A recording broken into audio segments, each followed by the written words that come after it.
The worn and beaten wooden planks of the bench do not look overly comforting. We can sit on benches after we've solved the murder.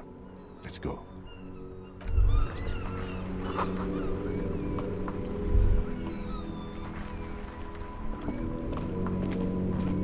This Post Lavantorie mail collection box has been heavily vandalized with graffito. A closer inspection reveals 2 bullet holes in the front. A faint sticker on the side reads, RCM Emergencies Desk number 8102, with a slogan, Mankind, be vigilant.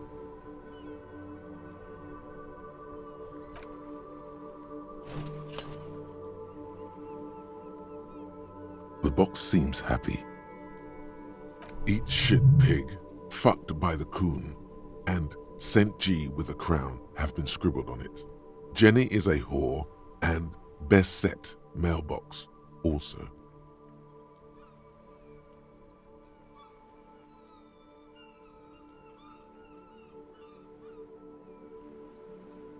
The mail collection box seems cathartic, thankful even. So do you.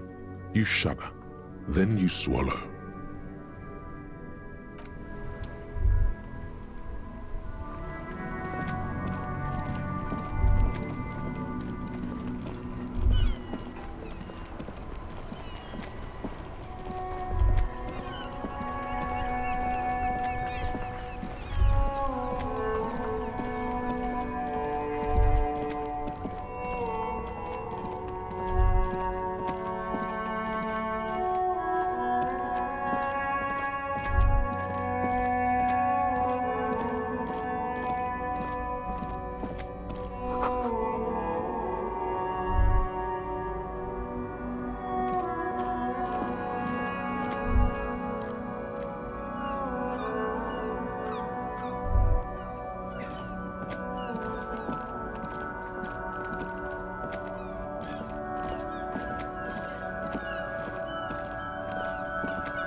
As you look up, you notice something about the statue.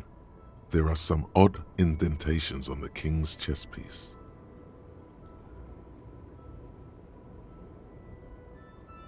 Something with great kinetic energy seems to have impacted the cuirass, around where the heart is. A bullet? Someone shot him in the heart. Interesting. Okay, I can't see it, but I take your word for it. Well, Martinez is riddled with bullet holes. This place saw a lot of action during the revolution. But the statue is recently renovated, so maybe a joke? Target practice or a political statement?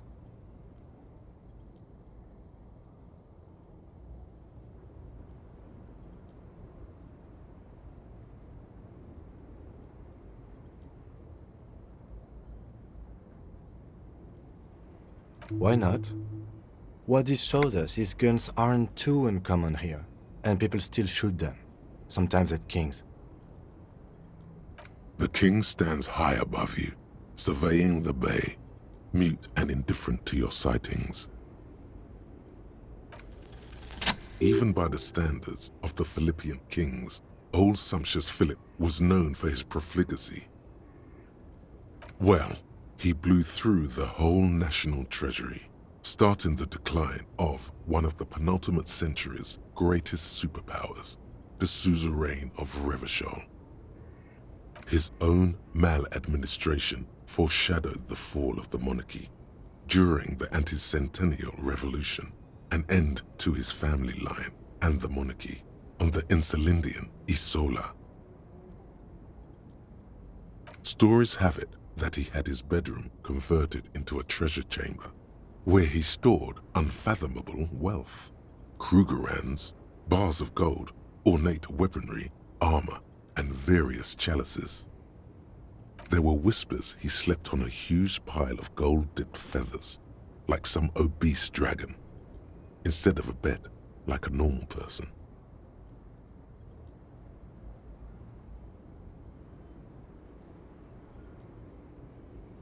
But wait, you haven't even heard about his fabled cocaine addiction. You see, old Philippe wasn't just good at squandering the national treasury on gold and ceremonial weaponry, he was also a prodigious snorter of nose candy. Not just any nose candy though. We're talking Royal Philippian Blow, allegedly twice as potent as the stuff you find nowadays, and purple. Philippian cocaine was purple.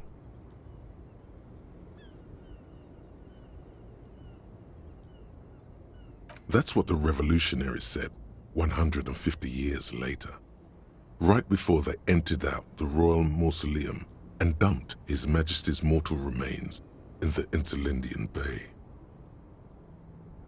Beneath the cold waters of the Insulindian Bay, thrown there by the revolutionaries after they cleaned out the royal mausoleum. The original was blown apart by communards, then further damaged during the landing of the coalition's airships during the turn-of-the-century revolution when Martinez was leveled. Most historians think the coalition's hasty landing may have ultimately saved the statue.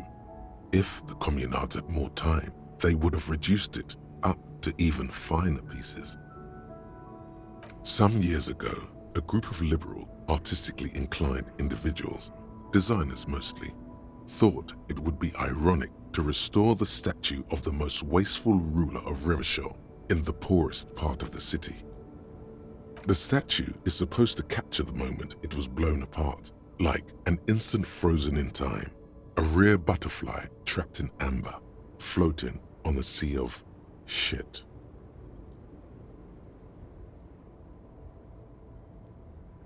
People in Martinez tend to disagree, as do many prominent art critics and thought leaders with more nuanced social awareness than the young ironists.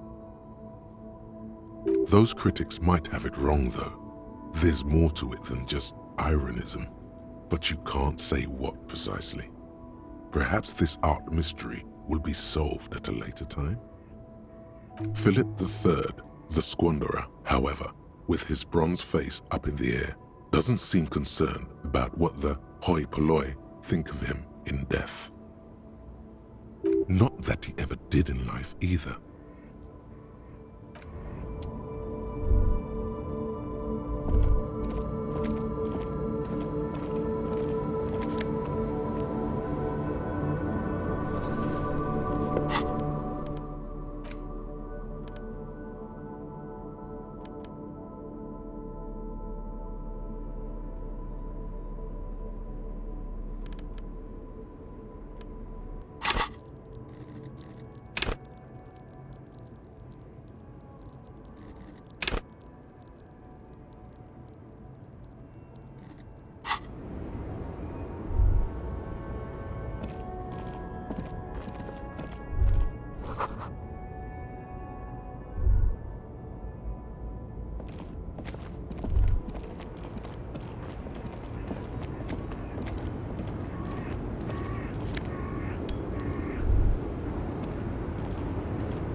wrinkled woman does not greet you.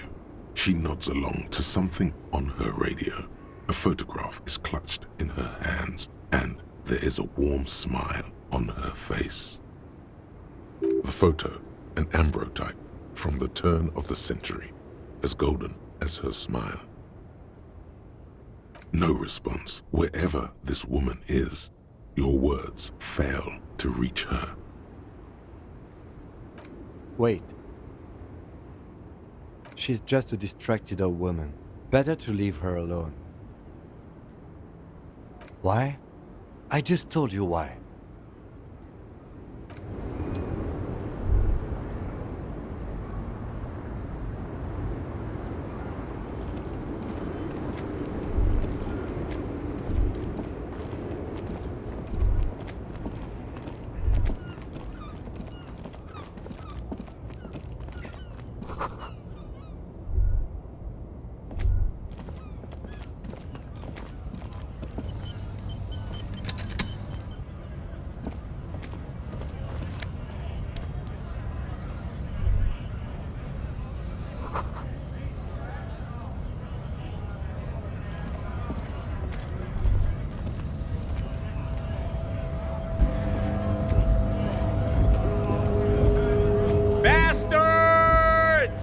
We have a right to work!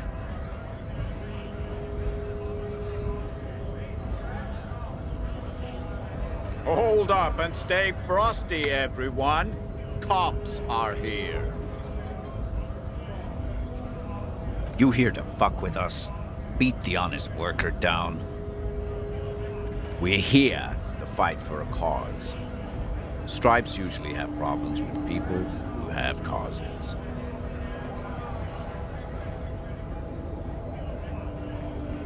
Good. We're fighting for a cause here. Right to work! Right to work! Besides, we're not that different. It helps if people see us talking, cops and strikebreakers together. Shows authorities are on our side. Builds confidence.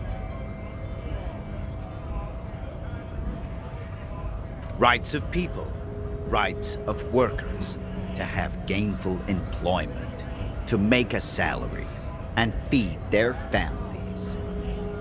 His manner of speaking is wooden, the tone of voice bland and uninspired, almost as if compiling replies from a set of learned phrases.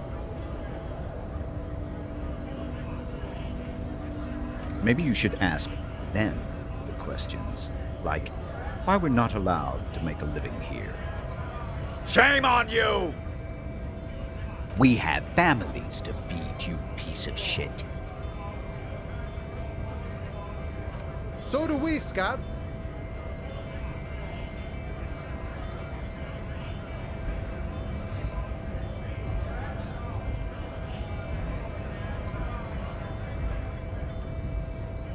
Honest men and women with rights to work, to be useful, not toys for corporate interests.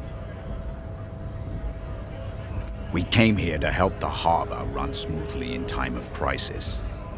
If union fucks don't want work, they ought to let in those who do want work. I have a question. Why do all these men follow your leadership? You think they follow because I'm big and loud? No. They follow the rules of the market, the rules of the economy, because they were given a job to do! When a bunch of ungrateful, lazy cockroaches can't get their act together, decide to block honest work for other people. Beats me. They mumble nonsense about boardrooms and workers' rights, while we have the right to work! There's something odd in the way he carries himself.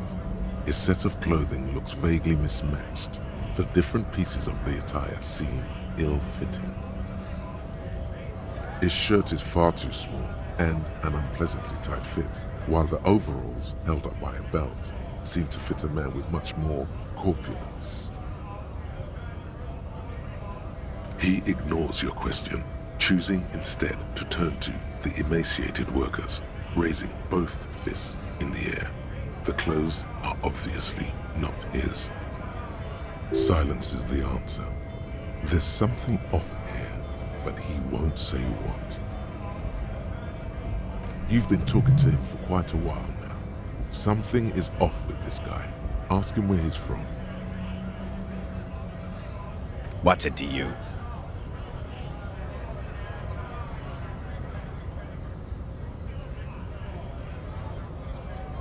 Am I a suspect? Done no crimes. I only fight for the rights of people. Every once in a while, it's like you can see glimpses of another guy under the guise of this fighter for jobs. He seems a more brutal, cunning, and suspicious person. Just a hunch. Or you just might be paranoid. We're all workers, right? Workers stick together. Came from the eminent domain, in Jamrock. Backgrounds in odd jobs, heavy lifting, cargo hauling, bouncer work. I know the drill.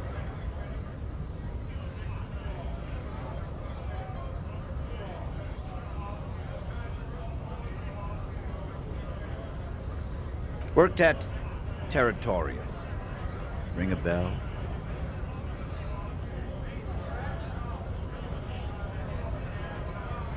We're done here. I have a strike to break.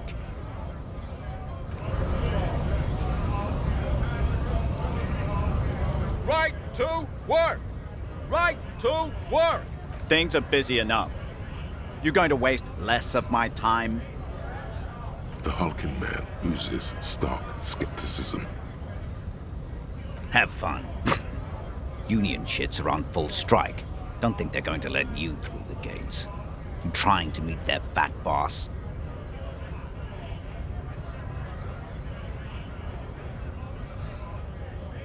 I know nothing about a murder.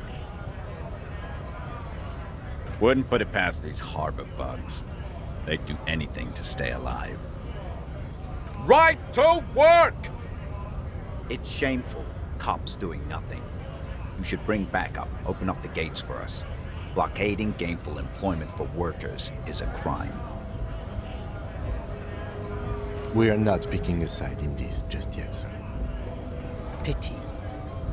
Let us work! We were promised work. We'd be in there, working, if the bastards hadn't shut the gates. Main gate's locked. Would take heavy ordnance to bust it open. Could try to get in through the secretary's office. Door's locked. The guards blocking the way to the access panel. And I don't mean the scrawny mess punk either. I mean head measurer. Or whatever he is. Huge Seminese guy standing up there on the overhead passage. Won't let anyone by. The access panel is right behind him. Bad. Standing on a narrow bridge, he's got a strategically advantageous position. And he's trained. I don't know how the Union has a trained killer up there. But that one's no joke. And my men are tired and hungry. They're workers, not fighters. Like civilized folk, you mean? These native fucks don't understand civilized. It would be better for the neighborhood if you went home, at least for now, if you can't get in anyway. No! They will give up eventually. Or get drunk. Leave the button unguarded. Then we charge.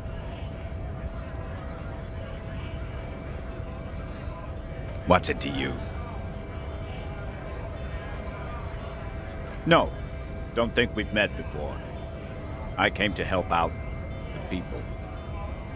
Every once in a while, it's like you can see. We're all workers, right? Workers stick together. Came from the eminent domain, in Jamrock. Backgrounds in odd jobs. Worked at Territorial. Ring a bell? Uh-huh. It was a long time ago. What's it to you? Big mess, caused by Union greed. But I only fight for the rights of people. Every once in a while, We're all workers, right? Workers stick together. Came from the eminent domain in Jamrock. Background, worked at Territorial. Ring a bell? Uh-huh. It was a long time ago.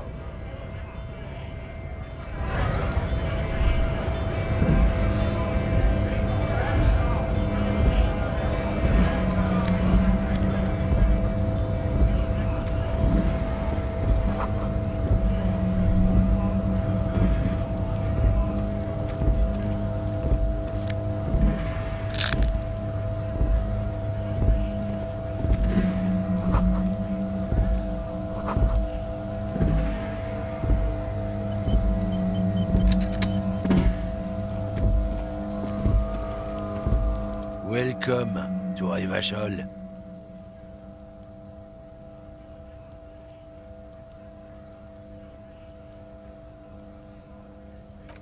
Don't you welcome to Revachol me. My grandfather came here from a 3,000-year-old racist isolationist culture, while your ancestors came to this island a mere 300 years ago. Every school of thought and government has failed in the city, but I love it nonetheless. It belongs to me as much as it belongs to you. It's men like you who keep Revachol divided, making it that much harder for everyone to climb out of this post-war limbo. what he means is fixation on the Revacholian nation makes it harder for Revachol to actually attain self-determination.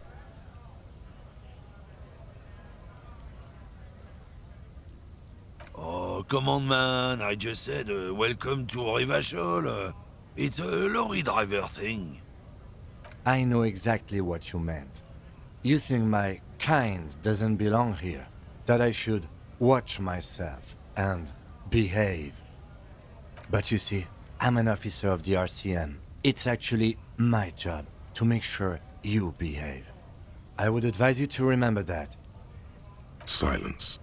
The air between them becomes tense. Oh, the stench is getting unbearable. Is there a reason you're bothering me? He smells of heavy motor oils, and his breath of high tar content cigarettes, probably Astra Whites. Oh, not much anymore. I'm here to pick up some cargo, but the dock workers are on strike, so it's a sit and wait on your ass situation. The strike? Oh, they've been at it for a while. A month, 2 months maybe. But this here is just the last week or so. Apples. Apples is exactly the kind of thing you'd say if you had something to hide. Yeah, apples? I take it you had other questions? It's about biological determinism, natural law, the sorting of the races.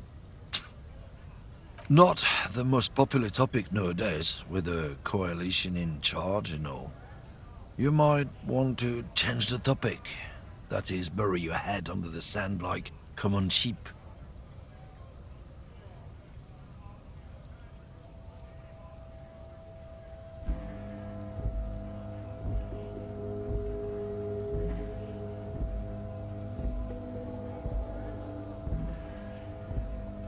People who've studied these things say that you and me are superior by design, so naturally, we Occidentals should be in charge.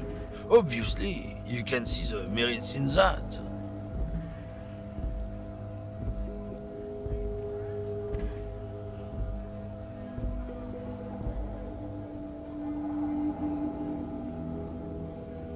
So, lately we Occidentals have experienced an unfortunate downturn when members of the superior race cease to believe in their innate superiority. They stop competing for resources. This concerns you, policeman, so you better be vigilant. The damned kips are showing up good lately. Same with the mosquitoes. And the other intruder species too. They're on the precipice of cultural victory. Cultural victory? What is this then? It's what the kips of Boogie Street are going for, right under our noses. And the others too, on the radio. Heard any chansons lately? Heard any mojitos or leader? No. Dominating culture is how they plan to win. They say so themselves. It's true. Also, you need to realize the dangers of mixing races. Who knows what might happen if people don't stay in their birthplace? You might end up with a new sub-race, with unknown characteristics, leading to extra competition. That's why you've got to control the offspring.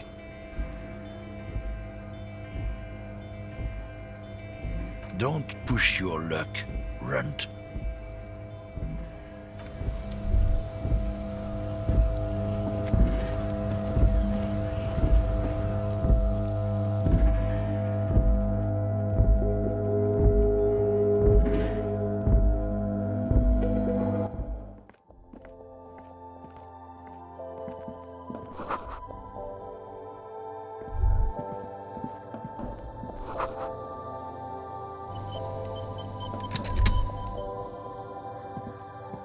The tear machine stands in the corner. A sign says, 1 bottle equals 10 cents. Your bottles clunk into the machine, and the money appears with a satisfying jingle. You're a richer man now.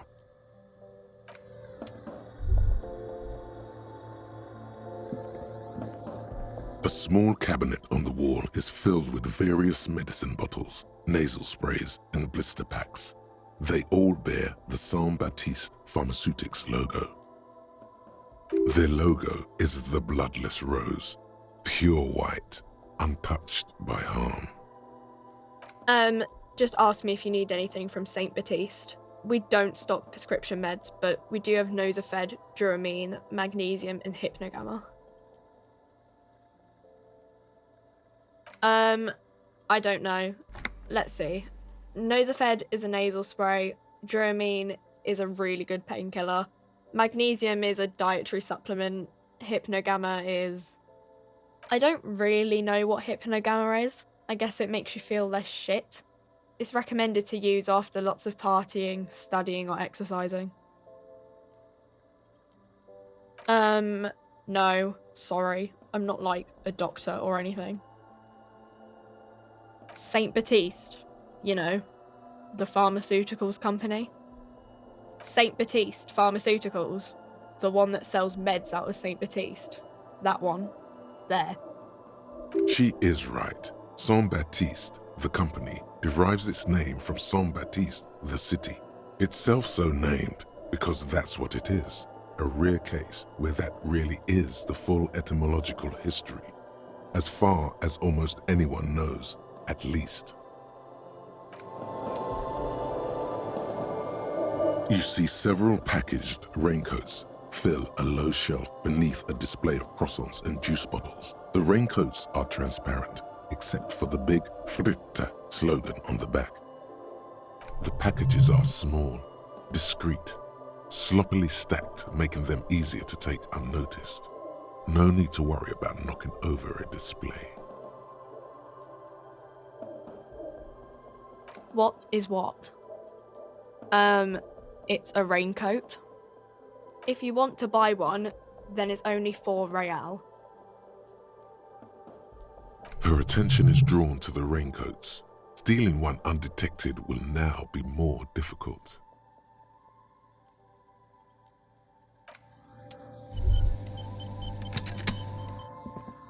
A colorful display of cigarettes and alcohol bottles line the shop wall, inviting you closer. The bottles wink at you in the light. The smokes too glitter in their wrapping. It's like looking into a kind of heaven. Your knees are weak. There, in that dark green glass, all in vain. The great flowing river of warmth, wine, alcohol, beer, alcohol, love, alcohol.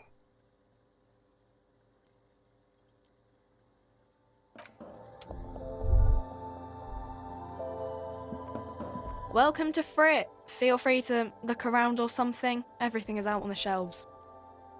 What's that magazine she's reading? You mean this?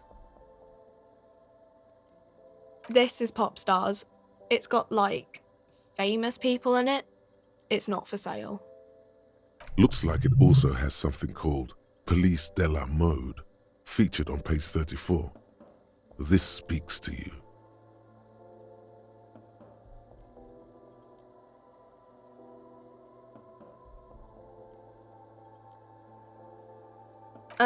It's where they rate different outfits famous people wear. It's kind of funny. They're kind of mean. It's about who's the most stylish.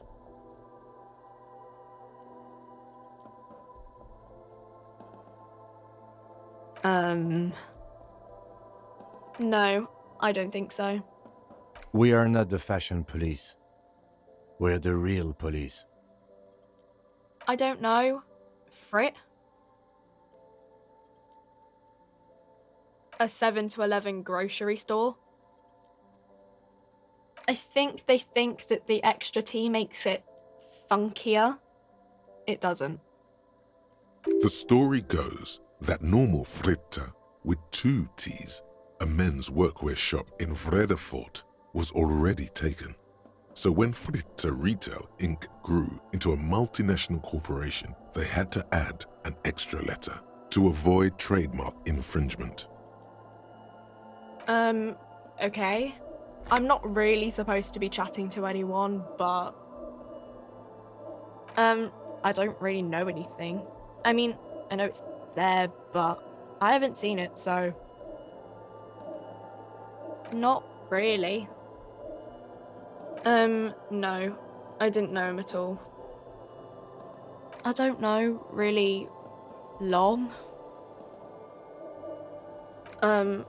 I don't know. No need to worry. It's just standard procedure for us to ask around. If you hear anything, let us know, okay? Okay. Uh-huh.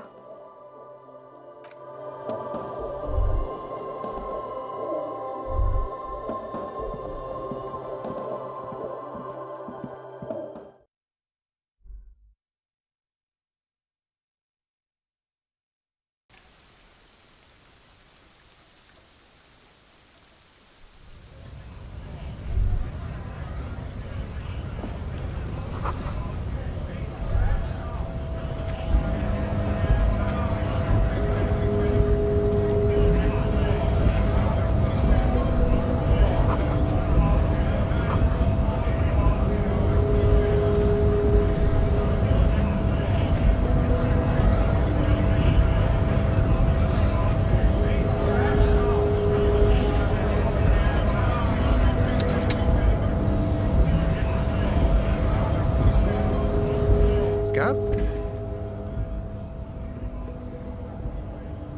You're hazy on the notion of a scab. Smells like politics, though. Maybe it's got something to do with the flask he reaches for from time to time. A kind of a worm, content with mere survival. They come, they want to do our job for shittier pay, screwing over both themselves and us. Everybody loses. Beats me. Somewhere in the ground, I think. Gotta be bloody stupid or freaking evil to scab. Or I guess scared, maybe. But scared of what? Of who? Personally, I'd rather beg than scab. If the gentleman shouting on the street came begging, maybe they'd have gotten something. We've explained the matters, but they don't listen. This lot would be reasonable and go home if the big guy wasn't riling them up all the time. Big guy. He means the leader of the scabs. I was just messing with you. No one's ever seen a cop scab. Imagine, you cops going on a strike, but then another cop comes in and says, "Let us cop for less money." Psst. Show him your stolen card. Now has arrived the perfect moment. Speaking of, what brings the RCM here, to the Wild North? Come to see the strife?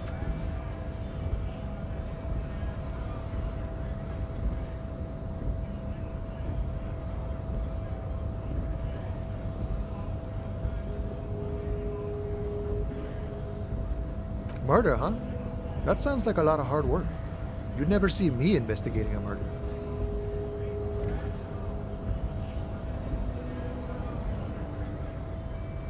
Of course, Policia. It wasn't me. You can rule me out. Easier that way. He didn't do it. It's the truth. My friend, I respect the right to roam. The open range awaits. I don't operate in that capacity. I'm not a granter of passage. The passage grants itself. If it's so simple, why did the scab leader warn you of the guards blocking the way? Aye. Walk right past Measurehead and go in. Yeah, the 2.5-meter tall Semini supremacist there. Walk right past him, then press the button to unlock the door, then go past him again, and you enter the arbor through the office. Está. Don't worry, I'm sure it's not completely impossible. For example, you could best Measurehead in a physical confrontation, or you could convert to a Semini supremacist worldview, or maybe it actually is completely impossible. Not yet, no. He's incredibly strong. Jean-Luc himself would say the philosophy has proven overly heroic for the scabs to convert to. Not enough intuition. Sure. You know, serious business. I'm sure the big boss will be glad to tell you. You'll have to ask him first. He's a chatty guy. Wants to talk about the strike too. Just can't break the command structure and tell you now.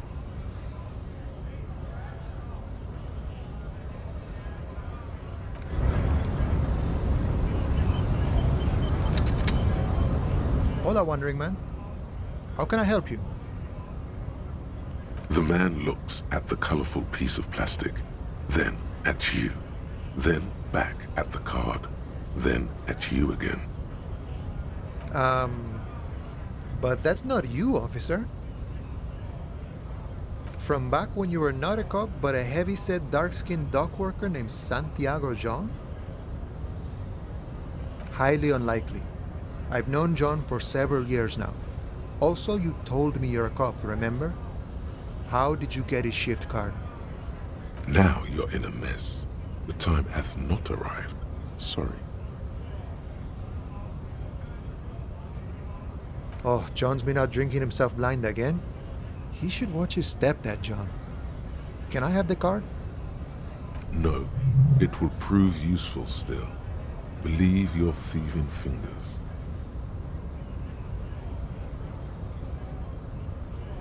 Oh, okay. Good luck with that. So, what do you need?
Nobody betrays your degeneracy.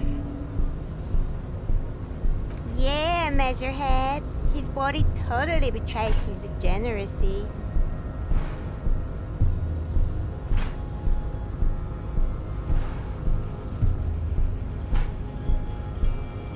That is precisely the negligence that has led you to succumb to Al Ghul. You reek of it. An invisible sword of Al Ghul emerges from your throat. You cannot see it, but others can. It is making the woman in my company sick.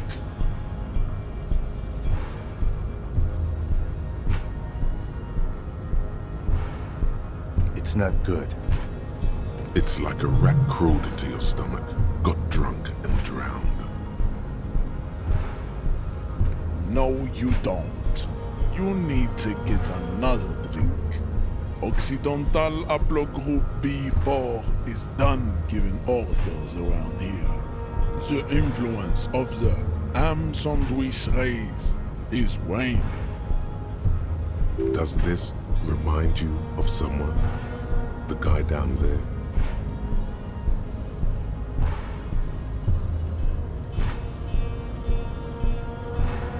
Look at my chronology. I am the pinnacle of my haplogroup. The pink blob is a bad example, even of yours. It saddened me. You were once a noble and powerful race. You gave the world eugenics, electricity, and powerful weapons of war like missiles and aerostatic aircraft. You made great gains in metallurgy, race theory, and statecraft.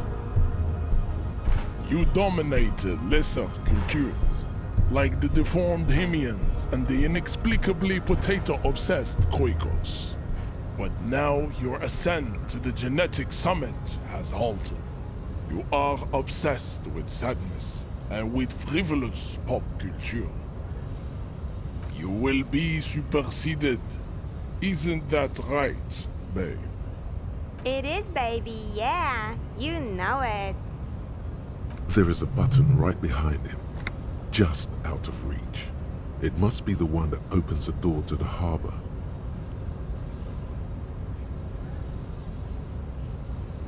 Enough with this begging. You should leave the stage of history with dignity by inviting the other races to a great world war. Bring your troops to the Simonine Islands and to Boogie Street, and we will pulverize you. When you are gone, we will build a museum for you. The walls will be lined with bottles of Al Ghul, your beloved beverage. Inside, we will store the odes to homosexuality you call art, and your microcephalic skulls. There may be a peaceful solution to this. You could internalize Measurehead's race theory. He would take you as one of his own. Well, yes. Why? Don't you want to be a Seminese supremacist? So what if you're not Seminese? You can be anything.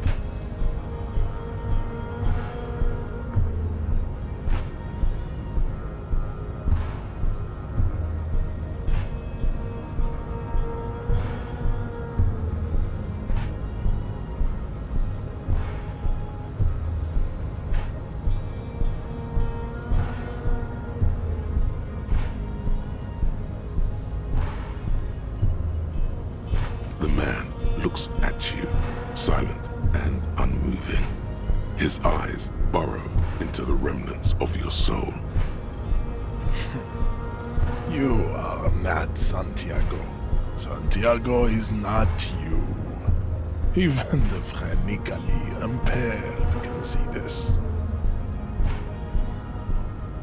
Oh, don't be vulgar. White or not has got little to do with this. The race enigma runs much deeper than that.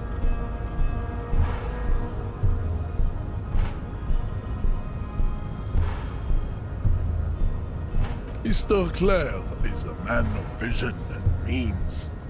He has the will to confront polycultural capital, something your race, naivistic communists, never did.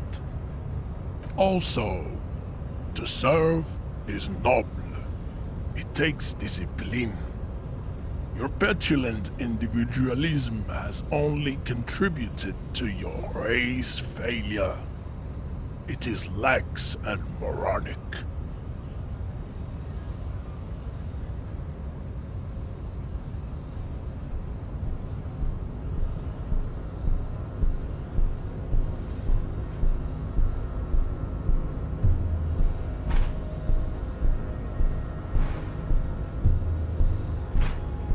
Of course you are, Revacholian man. The failure of communism to challenge the world order is the core of your race fate. All around you, the fruits of its defeat. Individualism, rock and roll music, sexually transmitted disease. Above all, rampant multinational finance still reigning large. Tell me, where have you gotten your love of pathetic communism from? Degenerate youth culture? Rock and roll music?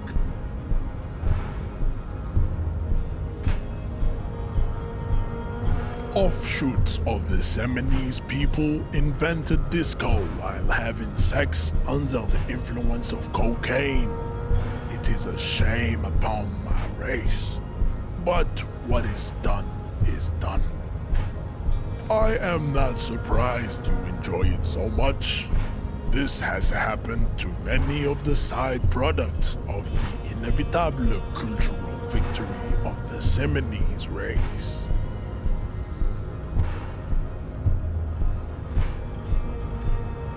The South Island race, haplogroup A4A. We are the rightful masters of the Insulindian archipelago. We descend from the Areopagites of ancient Pericarnassus and arrived here 4,000 years ago, millennia before you. We are the future. That is all you need to know. I am a descendant. The narrow streets of Ulumbuir are with me in my genetic dreams. I see young Seminoles women walk into the grey mass on Ile de Fantôme, waiting on immaculate conception from the pale.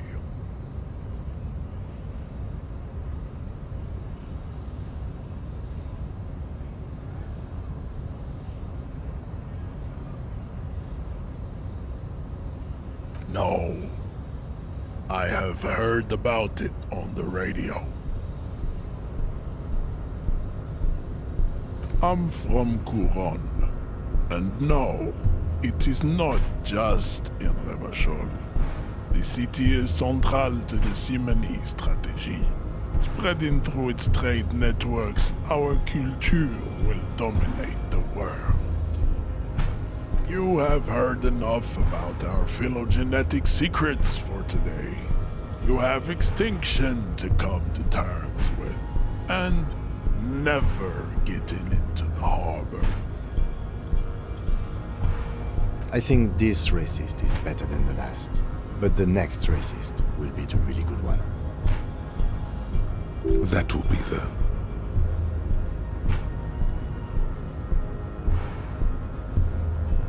He will grant us 3 wishes. Your pedomorphic friend has quick wits, a protruding occiput, and an indented zygomatic bone. The lieutenant does not flinch. You should keep him close. The congenital defect of farsightedness does not render him a complete invalid. He still has the use of his mind. Racists are generally not very good examples of their race. Welcome to Revachol. You hear him yell at a redhead woman visiting the fritter nearby. He must think redheads are immigrants. I am not like them. I am craniometric perfection. I have taken the trouble to permanently draw a phrenologic grid on my skull and features. This should dispel any doubt. The drawings are precise and look true to their pseudo-scientific ambitions. One thing, however, it is not entirely free of throwbacks in the phylogenetic tree. His large jaw, for example, could be a trait indicative of criminalism. Also, his earlobes could be small.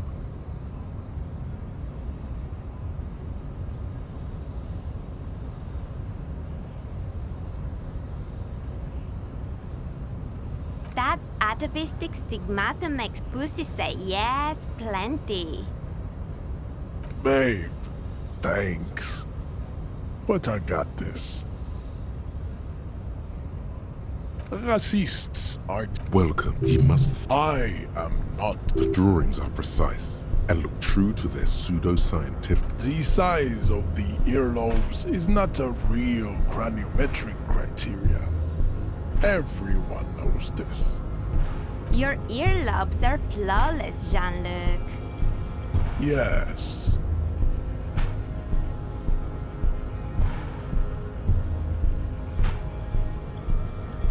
Correct.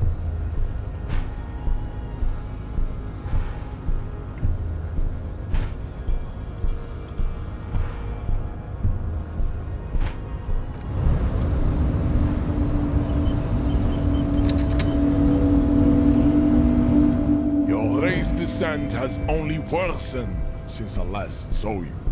You have really let yourself go. Ask what kind of races there are first. Classification is core to this stuff. Do you?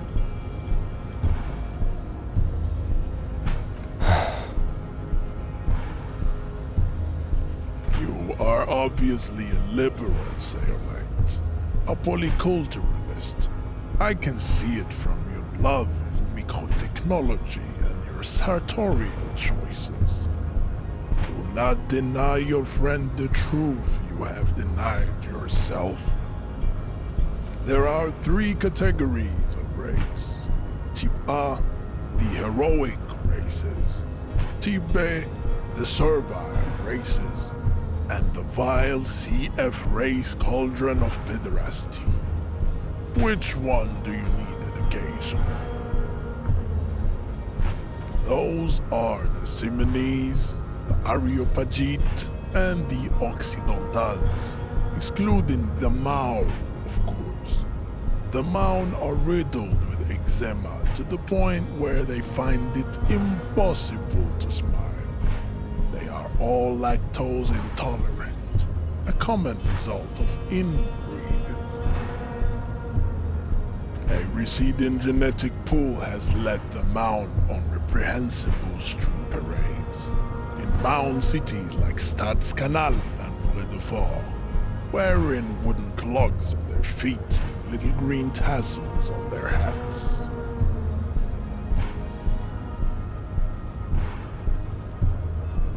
You know them by the names of their nation states. The Oranese, the Gotwaldians, and the Königsteiners. My people simply call them Mao. Mahoon is a derogative term for first world people of Gotwaldian descent. They do not all have eczema. Also, people of Katla, like the Suru and the Huhu, are much more lactose intolerant. In some municipalities of Oranje, people do wear shoes made of wood to street parades. Green, orange, and even yellow tassels have also been seen on hats. The Maun are proof that you can have too much Occidental racial purity and tassel-centric culture. Inbreeding has led to a lactose-intolerant subrace whom no one can take seriously. Colorful tassels are, let's be honest, not a good sartorial choice for this century. You might want to avoid wooden clogs too. Vespertines and Messenians of Vesper and Messina, the ancient Meteorans of Meteo by the golden Pisantic Sea, the Suren of Sur-la-Clé, and even the North Königsteiners, all have type A race propensities. The other large mondial civilization, the Mesk, are too yellow and oleaginous to count as a heroic race. True, they are violent and expansionist, but they have a glandular problem. Overproduction of sebum. Sebum is leaking into their brains, making them listen to El Mariachi music and eat toxic minced meat-based food, which in turn only produces more sebum. As proven by the Maun and the Mesk, Occidental type A is in retrograde. The Semenese and the Areopagite are on the ascent. The indigenous people of this, the Insulindian archipelago, the Semenese inhabit the southern islands. I am Semenese from the stock of Ulluruir on Ile de Fantôme.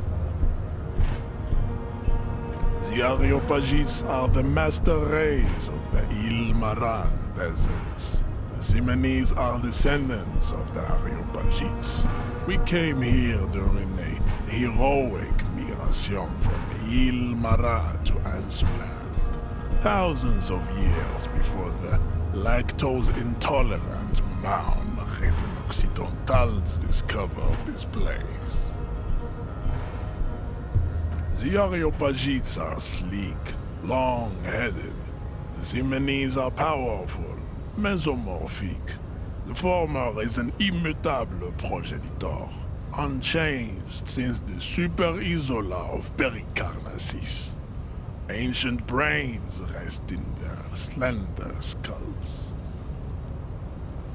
The latter is perfected and adapting. Together they form the Semeno-Areopagite or Simeopagite super race. That is all. There are no more type A races in the world. Type B are the unheroic races, amorphous non-competitors of the great race. The Khoikos and the Vacholier, they are mud-colored people. The Khoikos of Grad, Yugo, Zhimsk, Shest et al. Are what you would call white, officer, in a suspect description. To an untrained eye, the Khoiko appear white and pinkish, like a ham sandwich. But look into their eyes and you will see. They are of an indistinct muddy color, and so is their skin. Unhealthy, sweaty, and ashen. Pinkness is a racial quality that has to be earned through centuries of advanced ballistic warfare and cultural domination that the Grad people have undergone for drinking alcohol and smoking the degenerate tobacco and for eating potato. The Khoiko, the countless micronationalities of Grad, are all inexplicably obsessed with Podat. The only thing they like more is dividing into microscopic ethnostates, like political amoeba. Wouldn't he be one for ethnostates? They are microscopic. The Semeno-Areopagite superstate will cover the entire remaining planetary crust, uninterrupted. From Holy Semenine to the Boreal Plateau of Katla. Its leaders will be the genetic epitome of the Semenese and Areopagite stock, elected by nature, not the base inert spoilage called demos. The Vacholians, halfway between type A and the racial cauldron. Two makes to know right from wrong. You tried your degenerate little revolution, which was the single greatest failure committed by humans in our 82,000-year history on this planet. Is it 82,000 years that we've been recording history? You have very little idea of what is happening, but that seems a little off.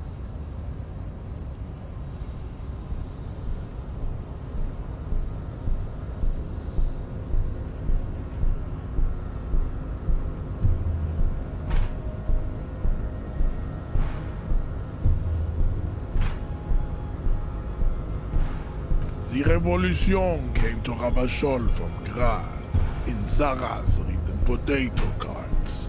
It is literally an illness, a prion disease that leaves the parietal and frontal lobe ridden with holes. A soft, sponge-like mass of dementia, hallucination, and paranoia. The revolution is fatal familial insomnia. A hereditary prion condition passed from the Koiko to the Occidentals. But not sexually. Probably through trade roots and potate acid, the prime component of the potato plant. Enough of type mediocrity. Types CF are a museum of failed chimeric experiments and tragic maladaptations. They are tortured creatures waiting to be put to sleep. Your morbid interest in them worries me. Lesser races like the mosquito, a grotesque mixture of a masked woman and a Seminese man. Only possible if the mother is masked and the father Seminese. The other way around, they fail to produce offspring. The mosquito is born sterile, like a donkey. All they have left is to ride customized motor carriages with hydraulic suspension, listening to aggressive El Mariachi music to vent their impotent despair. It seems unlikely that two human beings produce genetically sterile offspring. Then there is the Simino Koiki Chimera. Are you sure you wish to know of the Simino Koiki Chimera? It is not an aesthetic site. The Koiko, as you know, are very servile, especially when they meet the rich man. Racial scientists have toyed with the idea of crossing the Seminese with the Koiko to produce a super worker of Seminese strength and Grad servility. This will never happen. The Seminese and the Koiko may have similar interbreeding problems as the mosquito. We will never know precisely. No Seminese man could maintain an erection in the suffocating potato stench of a Koiko woman or Koika. But enough. It is cruel to entertain ourselves with the deformities of Type CF. Were there any able-bodied races you needed education on? You understand nothing. To solve the great race enigma, you have to first ask yourself, what is the race enigma? You have not even worded the mystery, let alone solved it.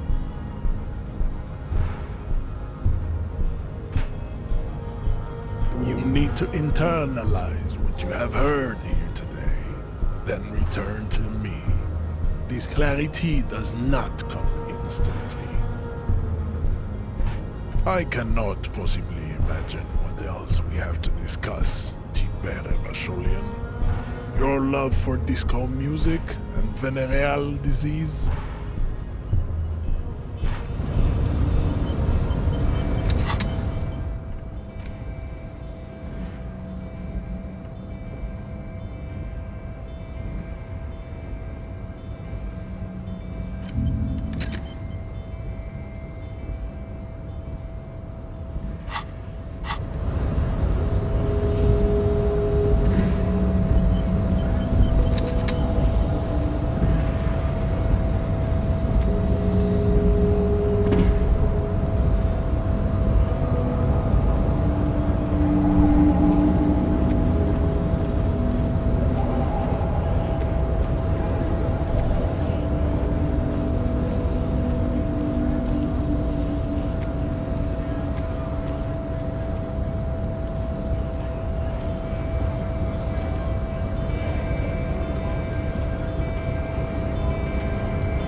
Not before you get in there and get your ass whooped. Learn by failure, I always say. He might have some advice, but you got to at least try to fight Mesh head first. Return if you fail.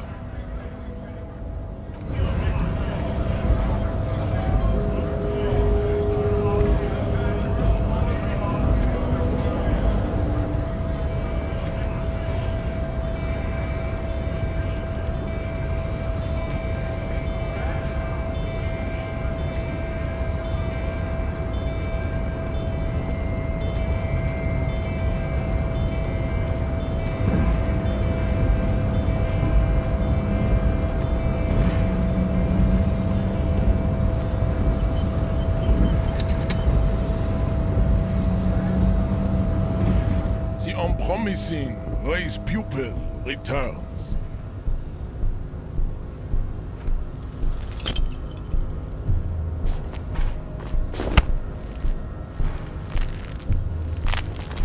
How did this happen?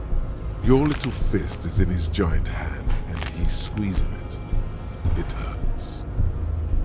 You must be out of your mind, degenerate drunk. Say it. I am a degenerate alcoholic. Your fist cracks in his hand like a ripe apple. Pain shoots up into your brain as he's twisting it more and more. The words to the song have changed. Say, I am a violent drunk.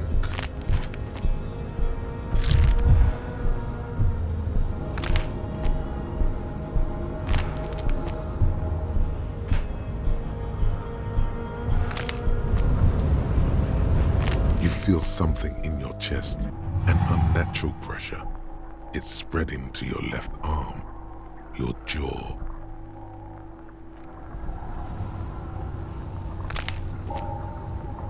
No, it's many years of combined self-neglect and self-abuse. All you feel is pain and weakness. You have to surrender now. We all do. It gets so dark. You don't even see her face, like you always thought you would. You only see pain and fear. Cop suffers final heart attack.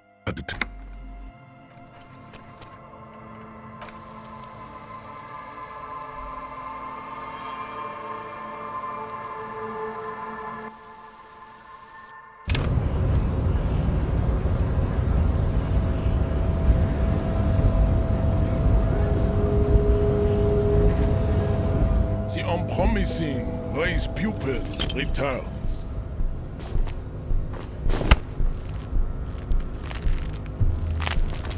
How did this happen? You must be out of your mind, degenerate drunk. Say it. I am a degenerate alcoholic.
thin man is smoking below an exhaust hood, occasionally sipping from his mug.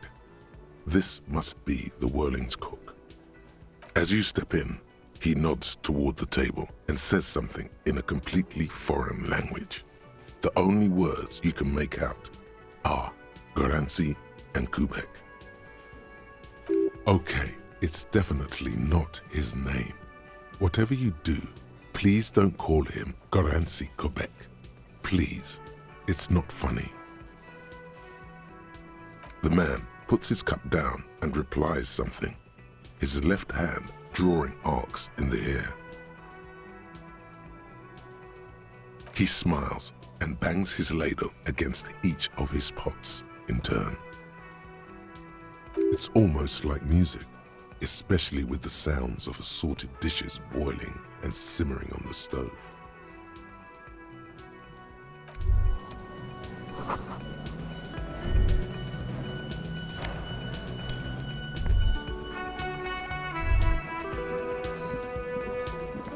You see a heavy steel door with a prominent dimple lock. It's painted blue. You do? It's a door in the back of the kitchen. Why do you care where it leads?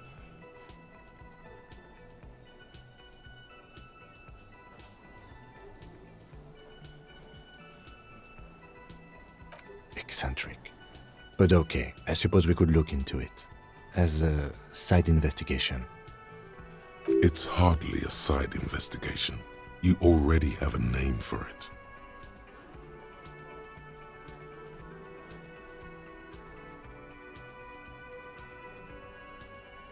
Gart is the person to ask about this. The cafeteria manager. The cobalt blue surface feels rough to touch. The stainless steel door is flush with its frame on every side. Old cobalt paint, rough on the fingers. 40, 50 years since this was painted, maybe. It leads to a side building, adjacent to this one. The old building next to this, half ruined. Whatever is behind it must be older. The door does not budge.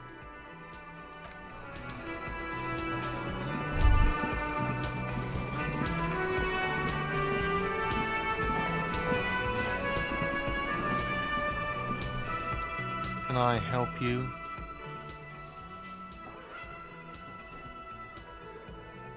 What thing? Yes, not the whole damn union, thank God. Just the nastiest and loudest faction. They come here in the evenings. Dumb, unruly types. Think they're big shit. But they're good customers. They place big orders and always pay on time. We should find out who this Lord faction is, occupying the booth. Loudness means talkative, and we need info. We don't. We have to wait.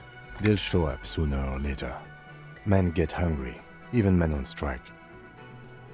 You glance at the clock on the wall behind the manager. Huh.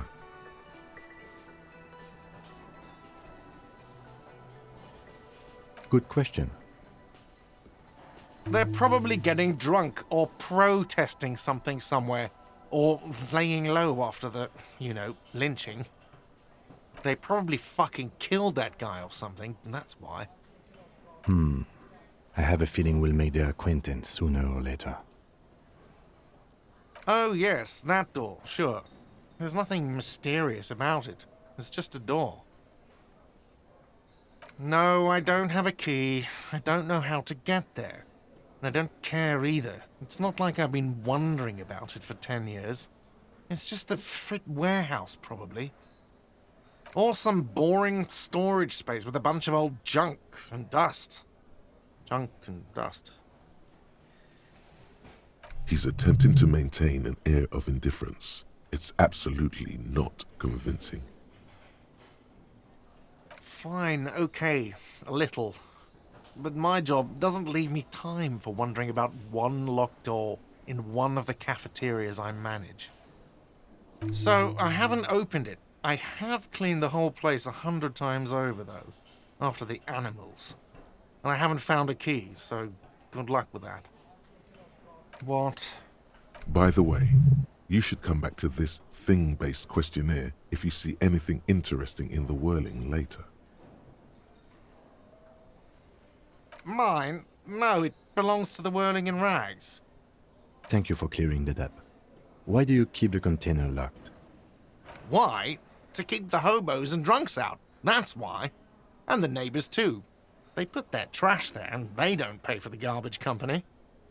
I thought as much. And are you the only party with access to the trash container? Well, yes. Us and the garbage disposal company. It seems a little callous, doesn't it? Something stirs in you. Prod at him and find out.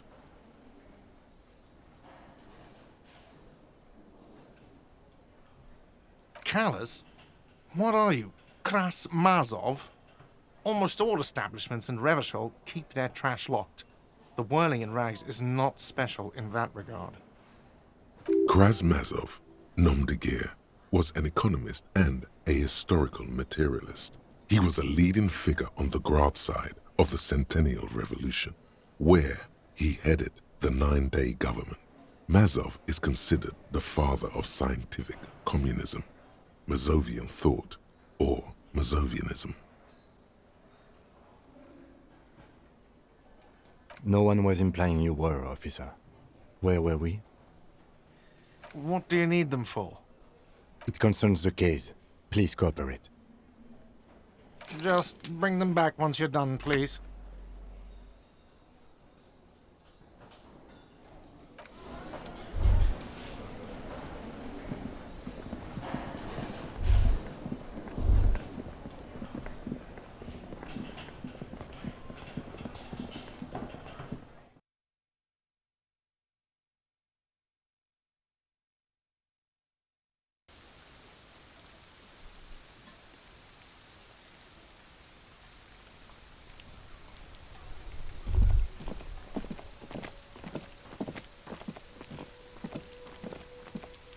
You see a set of tire tracks in the brown slush that covers the plaza mosaic.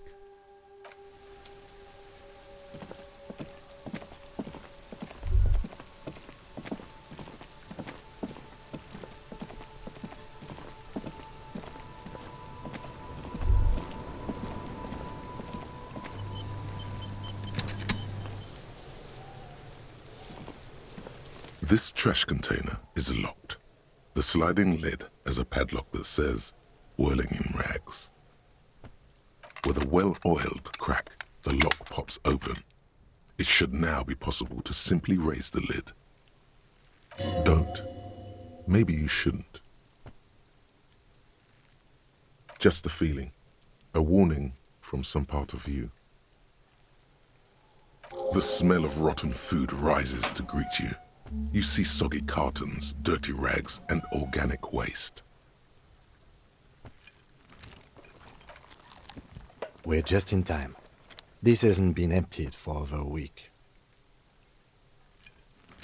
You see milk and egg rest with one broken egg in it.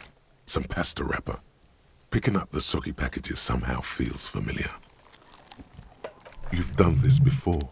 The movements are recorded in your elbows. The methodology in your fingers. You're used to this. No, searching for evidence in the trash. A box falls into pieces in your hands. Baptiste Soleil cereal. There are plastic pasta packages below, and turbo noodles. Nothing of note, however. Among the threadbare kitchen towels, something catches your eye. A pair of denim trousers.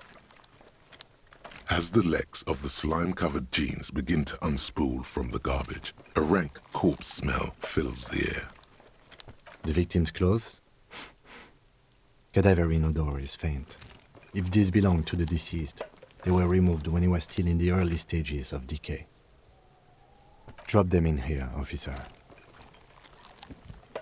Guitar-marked blue jeans. Pockets empty or emptied. He wore them with a belt, too, a white belt. The loops appear stretched, but the belt is missing. That's it. Do you see anything else in there? I have another bag here. something slimy catches your eye. A drab, long-sleeved shirt, olive-colored, appears from the food waste, dripping with pus. This is a military-type overgarment. No label or serial number. This is the kind of rib-knit shirt that's worn over light armor to conceal it in an urban scenario. Anything more? The rest of the rags are just kitchen variety waste. A yellow old mug that catches your eye. But other than that... All right. We should go to Gart again and ask if he knows who put the clothes in the trash. It could be as simple as someone from the hostel cleaning the yard. Or that one. I'd advise against confronting that force. Not really. All we know is the victim's clothes are in the trash, the lid was locked, and his establishment had the key. It's just a small loose thread. The lieutenant nods, then looks back into the trash container. It's just organic waste, cold and slimy on your hands. Apple and potato peels, mostly. Unidentified sludge, and the occasional chicken bone thrown in for good measure. But hey, what's this? A blue piece of plastic sticks out from the apple peels. It's shiny. Looks like the corner of something. They look badly damaged, but you can still make out forms and notes, written in a man's handwriting. Officer, is that your paperwork? It is. Look, the plastic has the RCM street grid on it. You've even got an autopsy form in there. If you don't mind me asking, how did this get in the trash?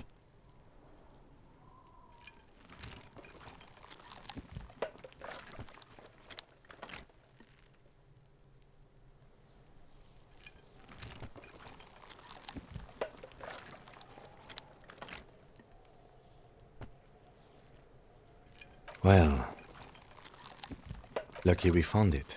You should take stock of what remains, just to be sure some has not made it into the hands of the RCM's adversaries. Organized crime and the like. There might have been police secrets in your notes. It would also not hurt to start taking notes on the case. Now, tell me what your eagle eyes see. Or are we finished? You pick out a broken mug with an oddly racist depiction of the yellow man frolicking in saffron. Only in its social sensibility. The container sounds a muffled gong. That's one thing off the list. I think we got it all.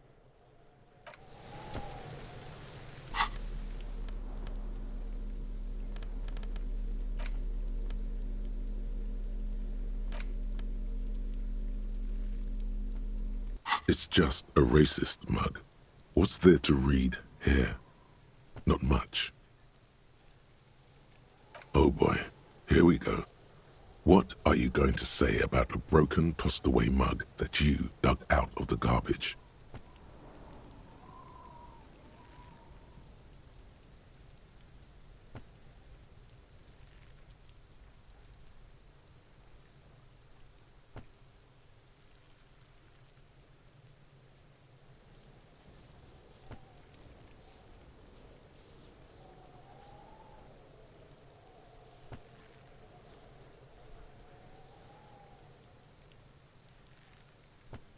But it was in the trash. Why not just call it out when you see it? Or do some volunteering work? Just finish your case, detective.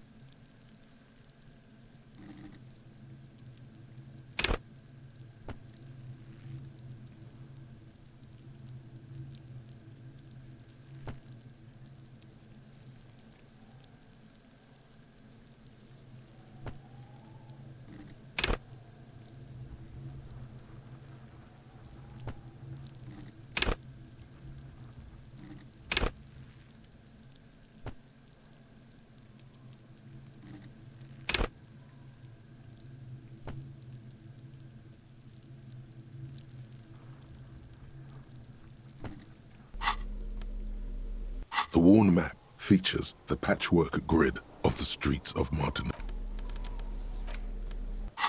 It's the ledger you found in the trash. A pitiful cabbage of white and yellow papers hanging from plastic board, barely held together by a metal clip. This sad display is made complete by the faint smell of urinal cleaner. There's a piece of toilet paper, or is it cleaning tissue? No, it's toilet paper, desperately sticking to the back of the blue plastic clipboard. It's a metaphor for you. Thank you, waterlogged ledger, for spelling it out for us. It's just toilet paper sticking to the back of the plastic clipboard. You can take it off if you want. Still wet, the toilet paper peels off the plastic easily. All you have to do is shake it off with your finger and voila! The ledger now looks marginally better. An aluminium block runs the width of the board, biting down on the paperwork. Its crocodile teeth are the only thing keeping the papers together. A regular pencil, the tip worn down to nothing, has been attached to the clip. The surface is interrupted by a silvery sticker. It's rectangular, sparkling with iridescence. You don't know how you didn't notice it before. Looks like an official mark, made to be low visibility outside the right circumstances. What? That thing. It's a halogen watermark. We use it for adding information to RCM property. It depends. Aside from an anti-counterfeiting stamp, mine has my station number and address. The information varies by date of issue. Maybe yours will have how many cases you've solved. Any capable light with the right wavelength will do. All RCM vehicles have headlights designed to reveal halogen watermarks. Mine too. This means you can read the watermarks if you just turn the lights on. Okay. While a bunch of sodden papers sag from the clipboard in your hand, it's a sorry sight. They're not exactly white. They're yellowed in patches by sunlight and alcohol, and covered in dense blue handwriting. Ink escapes into watercolor patterns, reaching its tendrils across entire pages. The paper itself is checkered, with faint red lines forming short paragraphs. Once in a while, there's a red stamp that exclaims, "Case files commit to paper." The case files themselves are plenty. You count more than 100 sodden, crumpled up, earmarked pages falling apart in your hands. They appear to be sufficiently organized and extremely dense, if mostly illegible.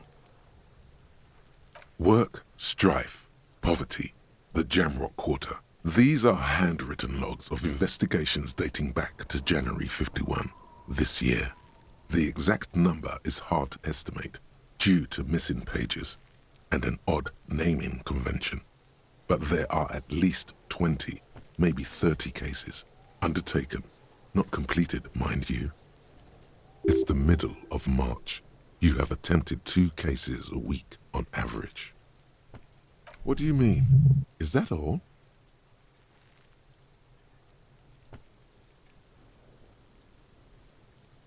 Huh?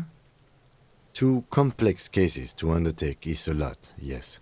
You really have to push yourself. I would not suggest it, lest you start making mistakes. 2? That's a lot. I didn't mean to say you are making mistakes, by the way. That was presumptuous of me. That's okay. We all do, sooner or later. Like a fan of gills, the checkered papers dry in your hand. The handwriting is extremely dense, if mostly illegible. Yes, it appears you employ a, shall we say, robust yet literary system. Each investigation has its case number written on the margins. Yet, still more tellingly, most are accompanied by a name. A title, one might say even.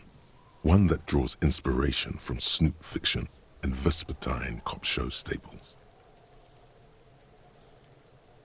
Yes, all caps. One is called The Next World Mural. Another, The Square Bullet Hole Murders. Another yet, The Unsolvable Case. Others appear more light-hearted. The guys on a couch in an unexpected location, and the murder at the hookah parlor. Even the rare article-free collapsing tenement. Murder features prominently throughout.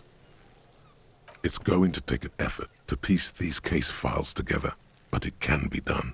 Once you're done inspecting them up close. You mean the alphanumeric? Officer, precinct, time of arrival at the scene? Oh, you mean the titular? Yes, well, so do I. In our defense, almost everyone in the RCM does.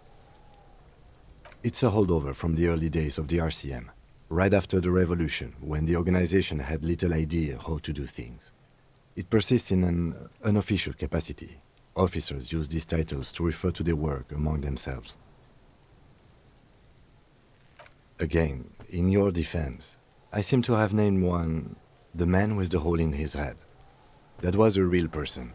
His death was real. Still, I named it that, to amuse myself. I pray his loved ones never find out. Rail spiked through the head. He died. It was a workplace accident.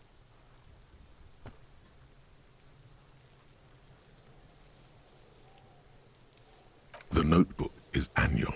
It says 51 on what remains of its cover. A molten strap of cardboard. Everything prior to this must have belonged to a previous volume. In short, there was more. There is, for precisely one more. 15 pages near the end remain untouched by the damage. The checkered grid forms a structure of passages, breaking the case into subtasks to accomplish. Once all the tasks are accomplished, the case is complete. Sadly, the ledger only comes with an old, worn-down lead pencil. It's unfitting of this monumental event. The ledger only comes with an old, worn-down lead pencil. It will do, barely. But the lieutenant looks at his blue notebook. 2 fat, shiny pens hang from the binder, like large-caliber bullets on an ammo belt. He is not really saying anything, just standing there, looking at them. Know that I give this to you with resentment. The tasks you've completed flow out of the blue oblong pen in a brash freehand uncannily similar to the rest of the letters. The wording comes easily. It's almost robotically simple, a language developed for mental rigor and simplicity. Inspect the victim's body. Interview the cafeteria manager. It's not exactly poetry, but poetry would be out of place. A satisfying slash sounds across the paper. You're done, it seems to say. And you, and you. Things to be done and things already done. The composition of reality. This is an extremely useful tool for a detective of the citizens' militia. Now all that remains is to name the case. No, actually.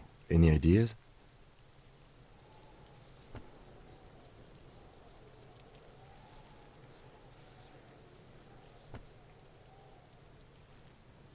Furies. Yes, well, I don't know. I have to be honest, I'm not experiencing the internal strife that it refers to. And also, could you make it less poetic somehow? Just a normal case name, you know? Think, what would that be? A good normal name. Yes, you know what that normal name is, but it's so plain. Anything else, please. Great, that's great. That's actually what I was thinking too. The Hanged Man. Good, strong name. We have a very good name for the case now. I'm going to start calling it the Hanged Man. It's good we sorted this out.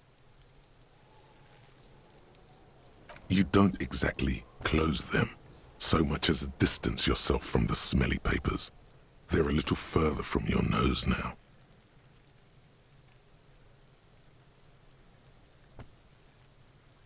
In the back, you see thin, translucent copier paper, some neon yellow, some bright red, all covered in boxes, like marching armies. These look like official forms, waiting to be filled out. Then rip them from the binder and hand them out, according to type of form. 3.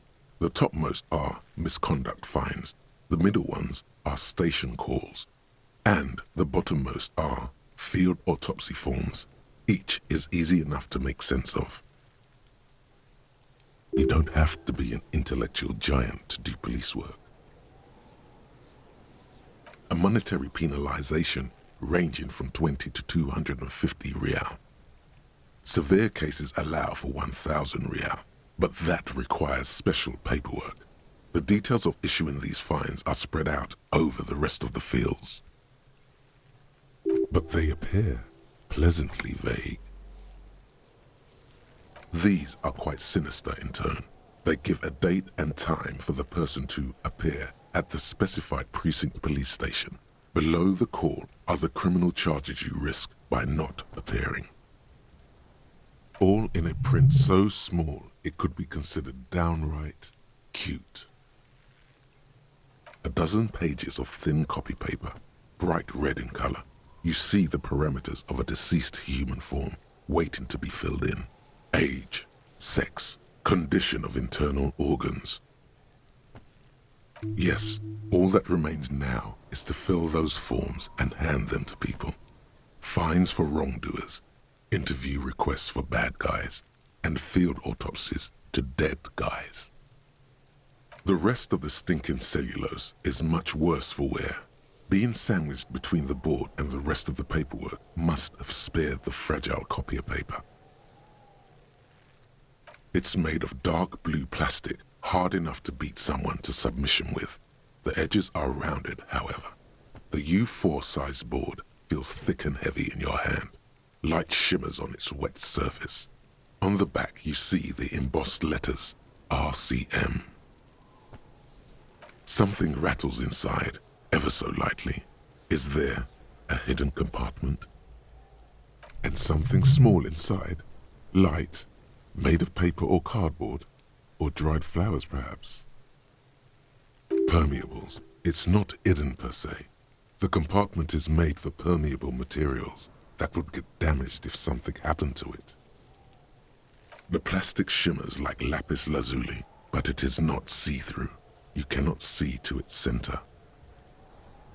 With your hands, U4-sized pages hang from the clip screwed to the top of the board.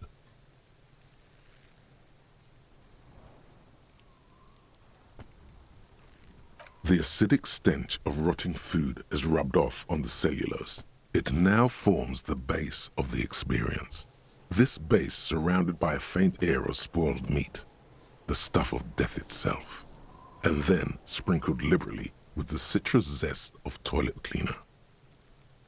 You know, like the bits they put into public piss bowls, probably called Fermi Discrete, or Axle, or something. At some point in its journey, the ledger has seen the inside of a public toilet. Remember when I said the smell of the upstairs bathroom was so rank they should have sent a poet to describe it? Why, yes it is, among many other things. This cleaning tablet is used by the whirling in rags. Perhaps that's where the ledger was dropped in the toilet, by you.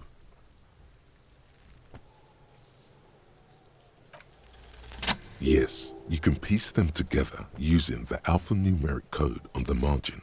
It always begins with HDB41, then date of initialization and time of arrival on the scene, followed by the title. For example, HDB 41120111700, the next world mural. Why yes, your precinct number is 41. Every last alphanumeric in the files begins with it. And these are your case files. It's safe to say HDB are your initials.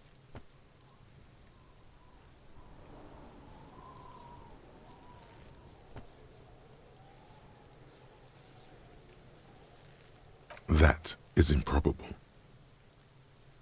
It takes about half an hour to piece one together, using the system you've devised. Where do you want to start? Not much has changed in the meanwhile. A bunch of sodden papers still sags from the clipboard.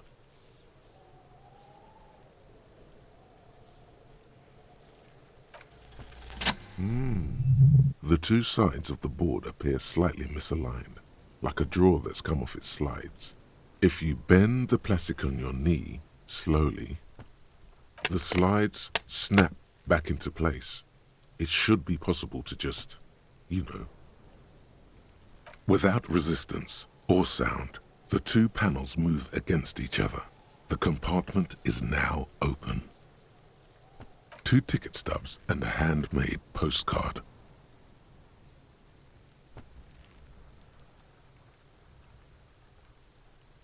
Two octopuses are smiling, reaching their tentacles toward each other in the colored pencil drawings.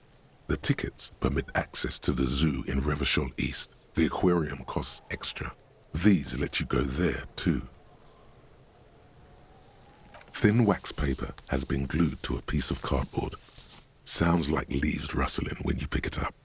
You see violet flowers, floral patterns, patches of glue. It smells of chewing gum, apricot flavored. Exactly like the gum wrapper you found, the same brand of chewing gum.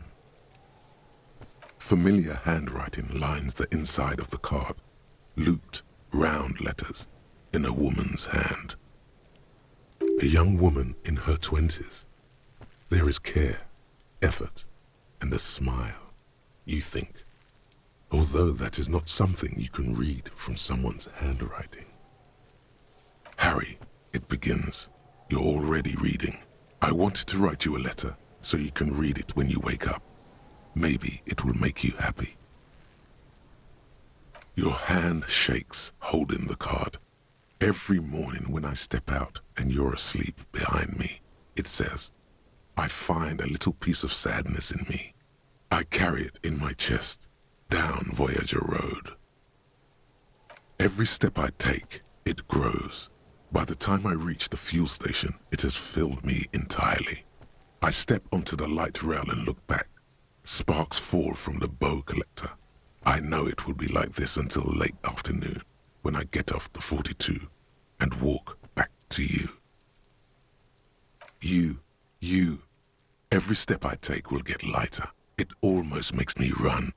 Sometimes I do. I can't believe I met you. I can't believe the happiness I feel with you.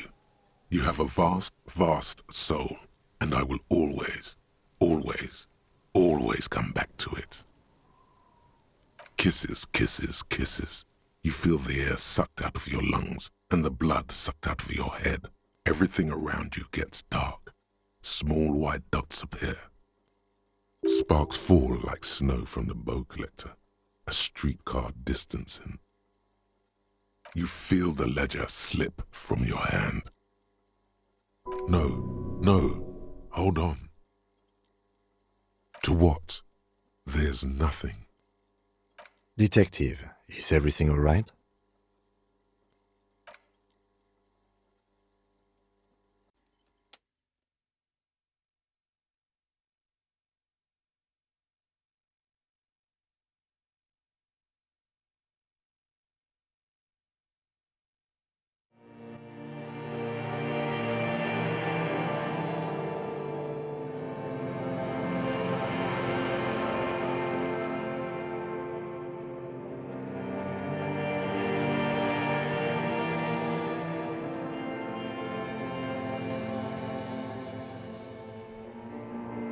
There is nothing. Again. Nothing sad, brother. No treachery, just blackout. Well, almost nothing. There is the ground below you, that's still there. And the small light that's on, fluttering, somewhere in the basal ganglia. That's me. Blue eyes, that's me. Who was what? He speaks of the sickening longing, the unwell emotion. Even in the darkness, he's grasping for it. Still trying to hold on to the great sorrows slipping in the water. Slimy. The call when you're dead, brother. Here in the paleo-mammalian cortex, we call it the shadow. Because it's always there. Tell him. Tell him. Ah, yes. In the olfactory system, they call it the apricot chewing gum scented one. It's unhealthy of them to linger on it so. But as they say, what do you do? It didn't smell nice. It smelled like betrayal.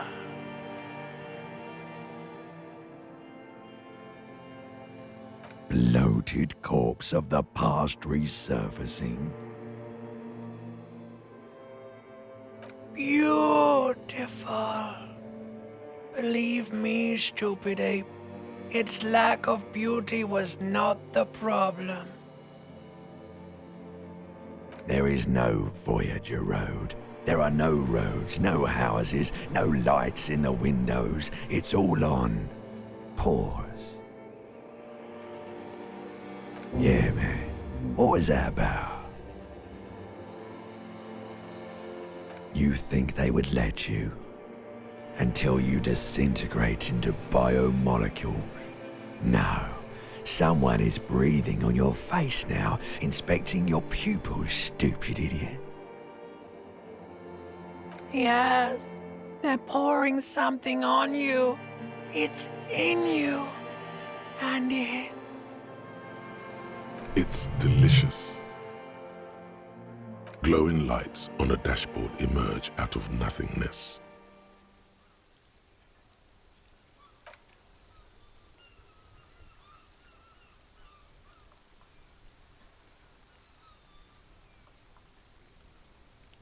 Drink. Water. The water is cold, silvery, the stuff of life itself as it pours down your parched throat. The pounding in your head recedes. The darkness parts. Drink. You haven't drunk water in 2 days. Did you know the human body is not made to survive on alcohol alone? You need a secondary form of hydration. With greedy gulps, you down half a liter of cold water. Some of it spills on the driver's seat. The lieutenant pays no heed to it. What happened?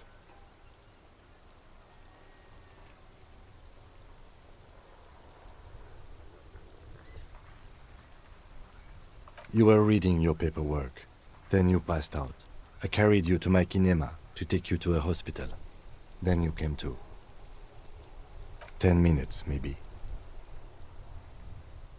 That does sometimes happen. He replies with such understanding, it's as if the burnt-out ruins of the past were an occupational hazard. Athlete's foot for cops. You dropped these. Are you okay to proceed? Good.